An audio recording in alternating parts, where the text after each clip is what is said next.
Hello, my friends. Welcome to the channel. I am Nicole and I live in India. I don't know why I said it like that, but I do. I live here. I'm with my one and only friend, Laurence. Hello. She's here with me tonight to help give a reaction to Max Chernov. Okay. Yes, so if you guys do not know, I was also featured on Max Chernov. I can link a couple of the videos. I did a reaction to my own video. I'll link that down below.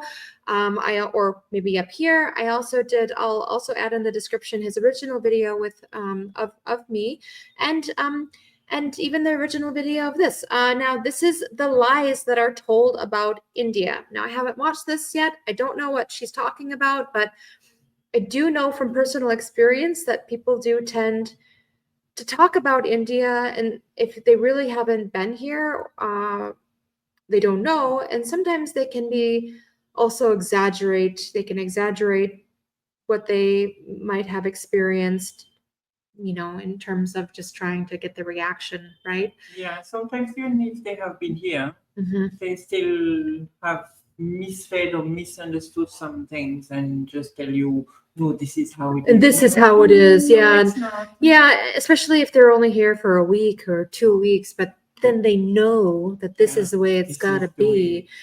way. Yeah. So there can be sometimes lies told about India. Let's see what she has to say.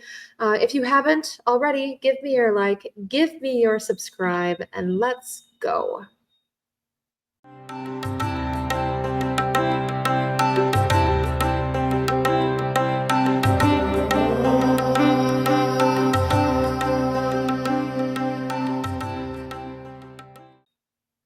The week before traveling to India, I was completely scared, petrified. I was having nightmares in the night. I could not sleep well. Meet Sarah. She's from Spain and has been living in India for 8 years. Together with her husband, a former street boy, they founded a cafe in Mumbai run only by former street children. During our chat, Sarah shared her initial prejudices about India before arriving there, discussed why Europe lacks the strong sense of family compared to India, and explained how the lives of street children are transformed through their cafe. I'm Max, let's dive in. What did you know about India? What was your expectations about the place before moving here and how it changed? The first time I came here to India, it was in 2012, and I came as a tourist. And I never thought of coming to India. I was sharing an apartment with friends. I was 24 years old in that moment. And they told me, Sarah, would you like to go for a trip and travel India for 3 weeks? And I said, oh, okay, I've never thought about it, but let's go. So I didn't have any idea what was the country about. Okay. And then many of my friends and many of my relatives were saying, Sarah, you know where you are going. India is not an easy country. There is a lot of corruption. There is a lot of sexual aggression as well, rapes, all of that. So I was getting scared. And then I remember that the week before traveling to India, I was completely scared, petrified. I was having nightmares in the night. I could not sleep well. So then when I took the trip, I was like this. What? That's when the whole things happened in Delhi and In 2012. yeah, So there were some things that, going on, I guess, during this the whole time. world was talking about it. Yeah.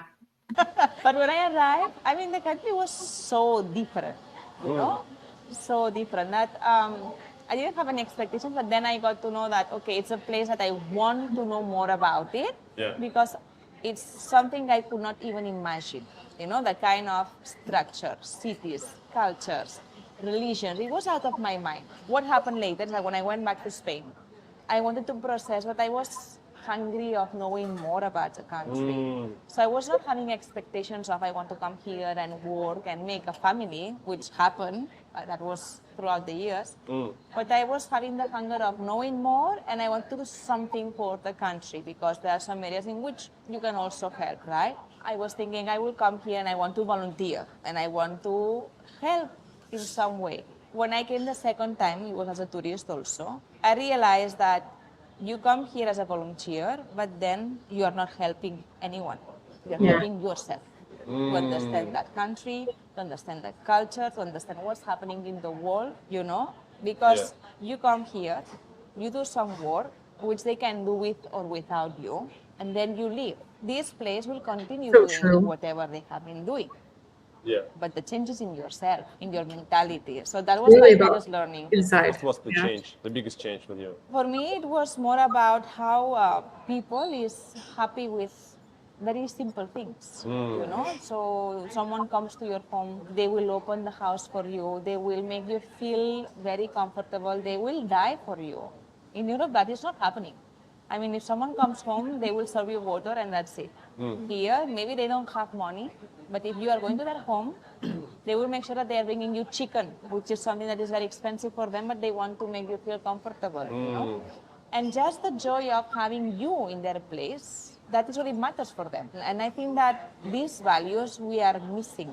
And something that I also like a lot from here is that it's like they have a community that is very strong and they will help each other. And over there it's more difficult. I mean, if someone here, for example, now with my family, okay?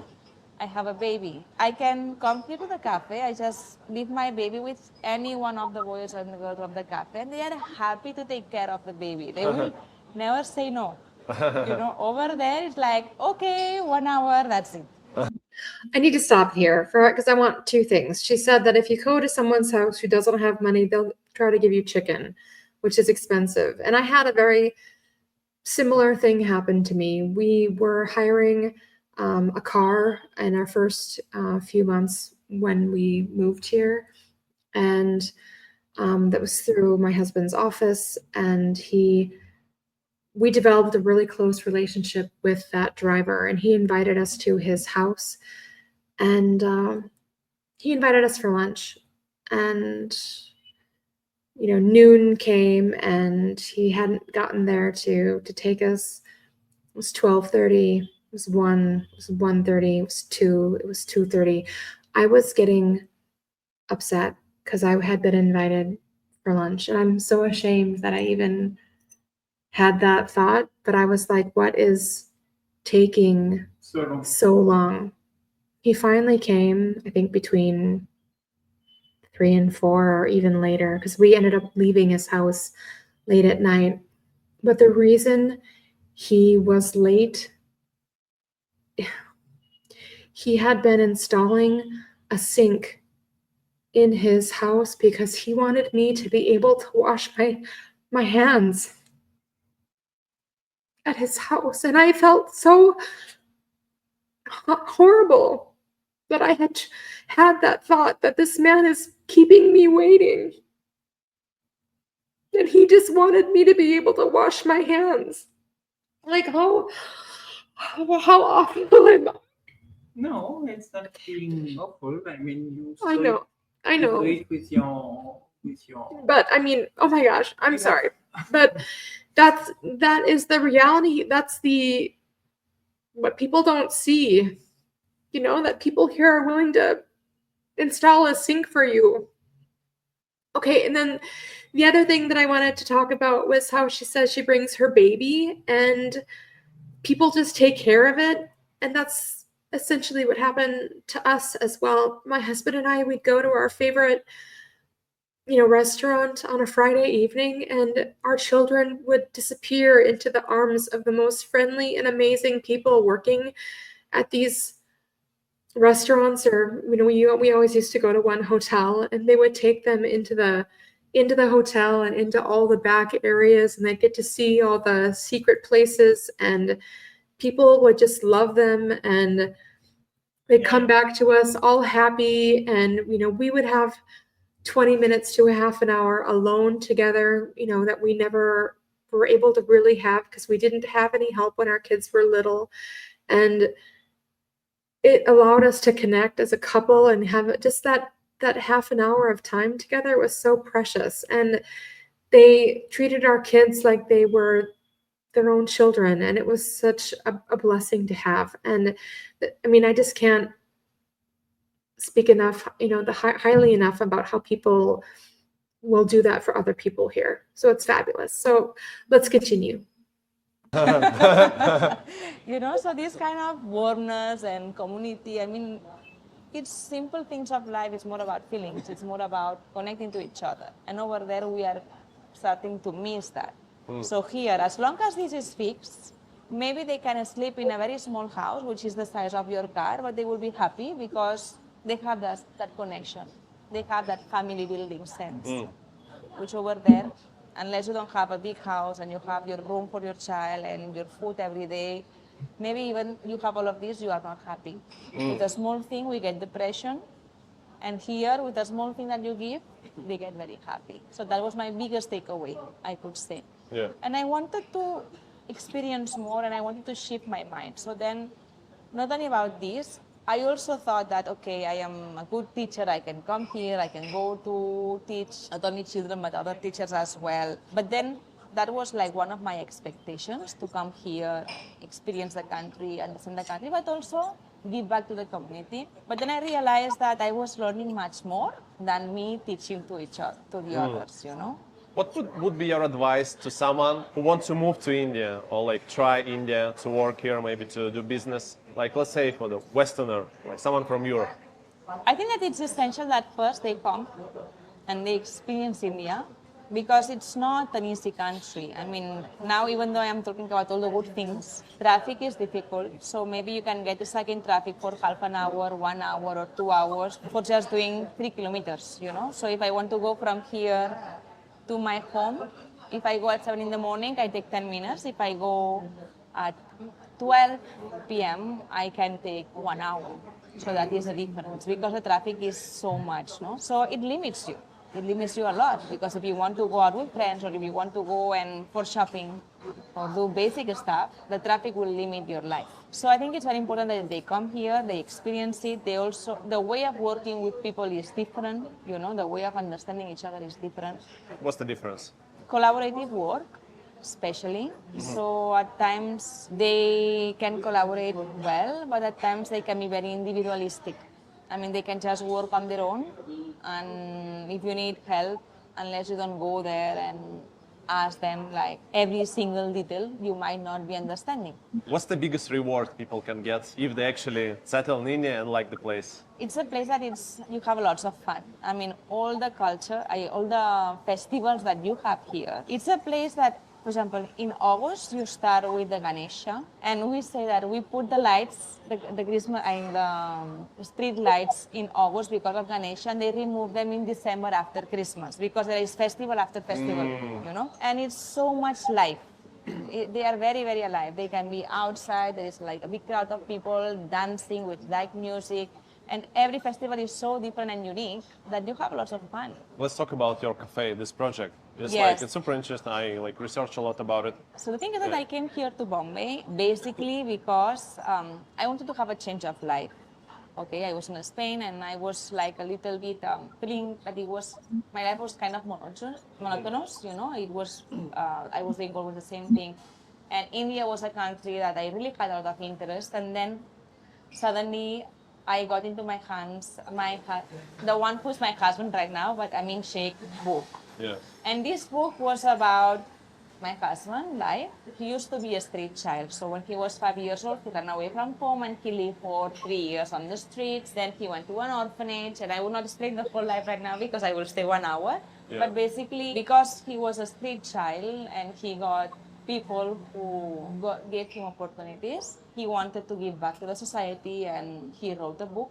And with the proceeds of the book, he built this cafe. This cafe is a cafe that is giving employment and education and housing to former street boys and girls who, like my husband, they were living in the streets when they were children. Living on the streets, so you're homeless. There are some children that the family was in the street already, and they were born in the street. There are many children that here in India, they born in the street, live in the street, and they die in the street because they don't have a home. Other children, they run away from their places because the life with their family is hard, which is the case of my husband. So when he was 5, when he was 3, he started working already in a bakery. And he was going to factory to give chai to all the employees. So imagine a 3-year-old children. Wow. 3-year-old child, he was working already. Oh He my was God. deprived of playing. So then when he was 5, he was working in a tea shop, and he was cleaning all of the glasses because he was having a small finger, so it was easy for him. And then he had to bring the chai to one factory, and he wanted to play. And he was playing while he was having all the chais in one basket, and then he fall, all the glasses they broke, and then he was scared. He knew that if he was going back home, he was going to be beaten by their family. Oh. If he was going back to the tea shop, he was going to be beaten by his boss. So he didn't know what to do, and he started running away. And he ran away until one train station, and then he started living there because he was so scared of coming back home. When he was like 5, Oh. 6, 5 years. 5-year-old. And he lived in the street for 3 years. Wow. So it was very hard to live in the street because everything happened to children. From, I mean, they start learning how to pick food from the garbage, pick up food from the garbage, or to work, like singing songs to get some money, or begging, or polishing shoes as well. I mean, they do different kind of jobs, and it's hard because they are small children. But apart from that, they are starving. They don't have like a nice place to live, and then because of they are sleeping in the train station, anything can happen. They can come, they can hit you, they can make you, they can push you to take drugs, or they can rape you as well, which was the case of my husband. He went through all of this when he was 5 in the street, living in a train station. He told me that the first 6 months that he was living in the street, it was like a hell because he didn't understand what was happening and why all of these things were happening to him. But after those 6 months, he learned how to protect himself, and then he could be like a criminal also. He could throw stones, and if he had to kill someone, he never did, but he was ready to do it, to protect himself. So the life in the city is very, very hard. And that's why when he was 8, someone came from an orphanage, which is called Sneha Sadan, and then they took him to the orphanage. When he went to the orphanage, all his life changed because he was protected, he was taken care of, he was loved, he was not pushed to go and work. It was like a big family. In that orphanage, they had 400 children. So they have different houses around Bombay, and in each house there were about 20 children. But the thing is that they sent me to school, and I mean, my husband, he was not good at studies. I mean, he could not process, and he was always being sent for doing like chores of the school, cleaning, washing, and all these kind of things. So then when he became 18, obviously he was not good at studies and in the school, so he was doing jobs like driving rickshaws or cleaning cars and all of that.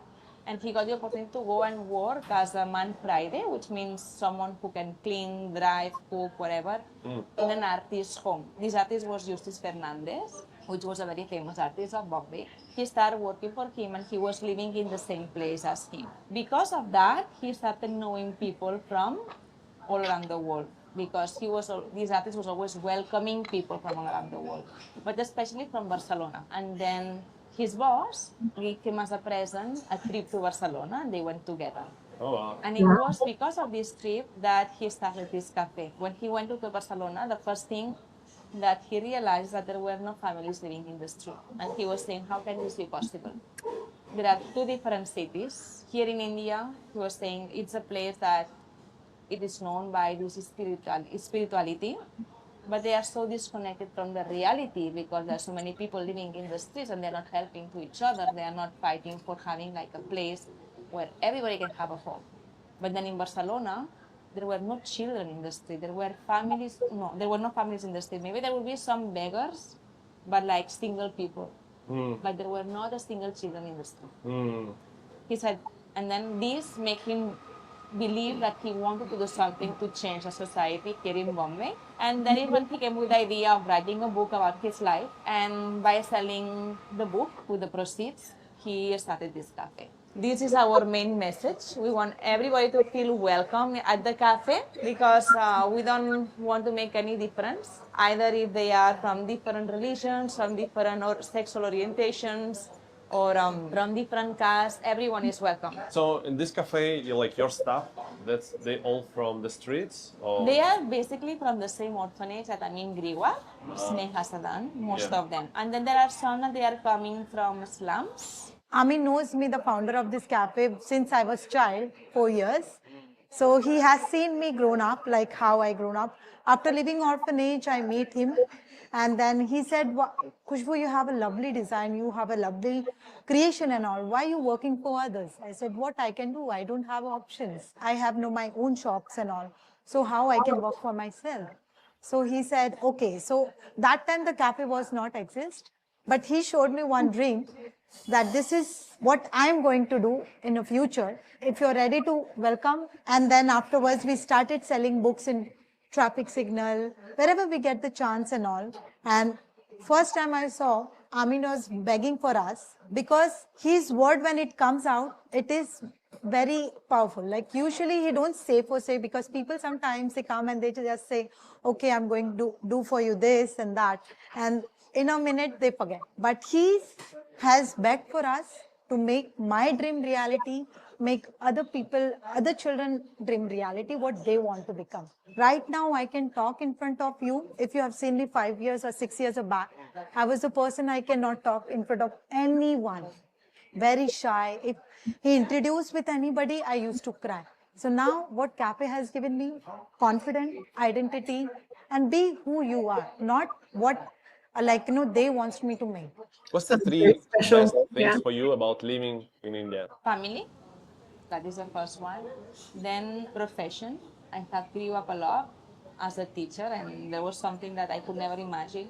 And then this our cafe, because it is helping me to be always humble and touch the ground and make me remember that I am so lucky to be to have grown where I have grown and to be born where I was in Europe, that we've had all the facilities, and then it is like every day slapping my face and saying, be proud and be grateful to what you have. If you want to hear more stories, Wow, Right? amazing story. It is an amazing story, and I really would love to go to this place if I ever get over to Bombay. This was fabulous, and I don't know if it's time for a meeting. I don't know if I guess I don't know if those are lies per se, but they are misconceptions. Yeah. Yeah, and I think that Well, they started with that and then derailed and spoke about those things. spoke about other Yeah. things, yeah.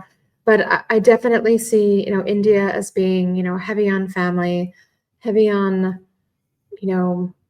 welcoming and just very Open. open.